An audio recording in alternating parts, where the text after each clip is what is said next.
have TikTok accounts. How do you force someone to do TikTok videos? I guess the prosecutor is going to have to explain that, isn't he? It's a very interesting scenario I'm in, and I'm inside of Romania, so I have to show a degree of respect to the Romanian judicial system, and I have to show a degree of respect to the situation I'm in. But the overall charge is that there's an organized criminal group. There's a group of us. I'm the head of it. My brother is below me, and we use the lover boy method to convince women to do TikTok videos to make money so that we can steal the TikTok money.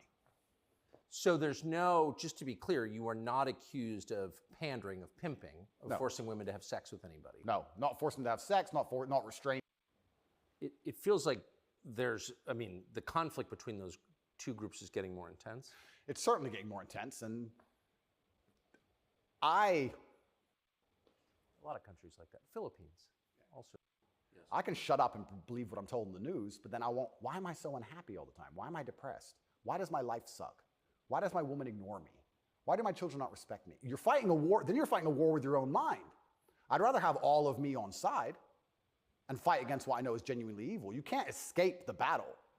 The battle's here for all of us. So I've made my decision, and that's why I can't be quiet, because you just said I would lose my self-respect and I'd lose my dignity, and I don't think I can function that way as a man. And I don't think any man should be able to function without self-respect and dignity. The reason men died on the Titanic was for self-respect and dignity. They went into the icy cold water and died because they would feel honorless if they jumped on the boat and left the women to die. That's right.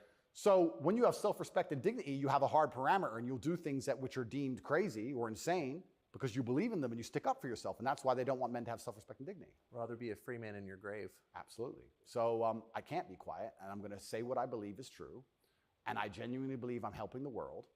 I think that any young man who is a follower of mine, I will argue there's no influencer on the planet besides me who is genuinely benefiting their life. I know you're not big on the internet. I look at these other streamers and these other influencers. They play video games all day. They smoke weed on stream. They talk garbage. It's a bunch of drama back and forth like girls. I'm the only influencer or streamer who's genuinely talking about making money, because you need to have money to escape the matrix. It's very hard to resist enslavement when you have to pay the bills. Getting physically strong, because a strong body is a strong mind. Standing up for yourself. Self-motivation. All these things. I'm talking about genuinely positive things. Very few people are. And I think that is an extremely important message that needs to be told. And I'm not going to stop doing it because I know I'm genuinely helping the world. And they're going to try and punish me for it for the rest of my life. I think this is just beginning. And I think when I beat this case, which I believe I will beat, I think something else is going to come. And it's kind of scary because I am a little bit afraid and a little bit intimidated by the incompetence of my enemy, because their standardized playbook is now failing in real time. The standardized playbook is the media attack, the lie, and it's not working anymore. And it got me a little bit worried about what the next move is. You used to just be able to lie about a guy all over the news and you win, right? But now it's like, shut up. So now what? I don't know. And that's what's kind of scary in my scenario, because nobody's going to believe any of the crap they print about me. Nobody believes it. Nobody believes it. Whenever I do an interview with the Matrix Media, nobody believes. They have to turn the comments off because everyone in the comments are just ripping them apart. Well, you do seem very sad on the verge of killing yourself, are you? Absolutely not, really not. I never would. And that's what you said that. I know. I have to keep saying it. I have to keep saying it because it's scary, right? But I believe you get 3 lives. I think they cancel you initially. And then when that fails, they try and put you in jail without a reason. And if that fails, there's only one option left after that. That's right. So I'm in a very scary scenario. But I guess the same as the men on the Titanic just couldn't get on the lifeboat. I just can't stop saying what I believe to be true. If a young man comes to me and says he's depressed, I'm going to tell him how to become a kind of man who's proud of himself. And if that makes him the kind of person that resists slave programming, I'm always going to be public enemy number 1. You've said depression isn't real, or it's not, as the way we describe depression isn't accurate. What do you think of depression? When I say depression isn't real, that really upset the world, especially the liberals, because they all live on medication, right?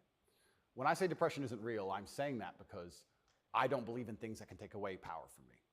If I believed in depression, I would have been depressed in jail. But I can't be depressed if I don't believe in it. If you don't believe in ghosts, how can you be haunted? You have 2 people in a haunted house. One believes in ghosts, one doesn't. There's a knock in the night.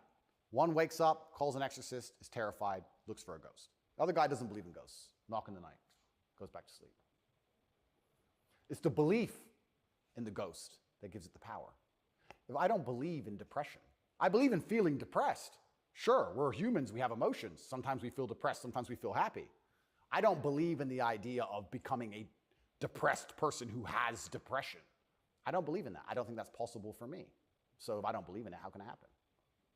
I don't believe in depression. So why would I not adopt the mindset that makes me the most capable predator I can possibly be? Why not adopt the mindset that makes me as competent and as fearsome as possible? If you have to install software in your own mind, why would I not install software that makes me capable of not only driving a Bugatti and flying on private jets, but sitting in a Romanian dungeon covered in cockroaches? I need to be able to do all of it. So why would I believe in something that made me incapable? I don't believe in depression because I think that even the belief in and of itself, when you feel depressed, you'll start to consider, maybe I have depression. Then you go see a psychiatrist who tells you you have depression. Then they want you on pills. It's the belief that goes down the spiral. If I feel sad, I go, I'm depressed today. I'll be fine tomorrow. So why, I suspect you're right, or what you're saying is pointing toward truth. That's my personal view.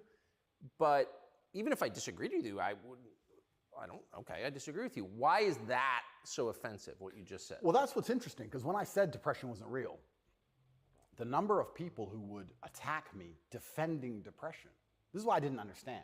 Right. You say depression isn't real, but depression's ruined my life, and it's super real, and it ruined my life, and I lost my marriage. I'm like, if I told you it wasn't real, you should be coming to me saying, tell me how it's not real. Please help me with my depression. Why are you trying to convince me that it's real? Why are you sticking up for it? And why are you defending depression? And why would I adopt the thinking of someone who's sad? Why would I? You're going to convince me to take your worldview. You just told me your wife left you, you're fat, and you want to kill yourself. And you want me to sit here and go, with my perfect life, and go, you know what? I want to think like this guy. You're out your mind. I don't believe in it. And because I don't believe in it, it's made me the kind of person who can't become depressed. And the reason they don't like me attacking that is because depression is a fantastic way to subdue a population, right? If everybody's depressed, it's hard to have a revolution. You're depressed. Oh, they've locked us all in our houses. I don't want to go outside anyway.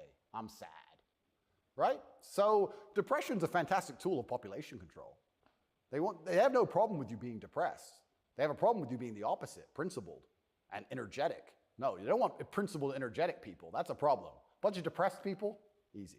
If you had to invade a country, would you rather the opposing army be principled and energetic or depressed?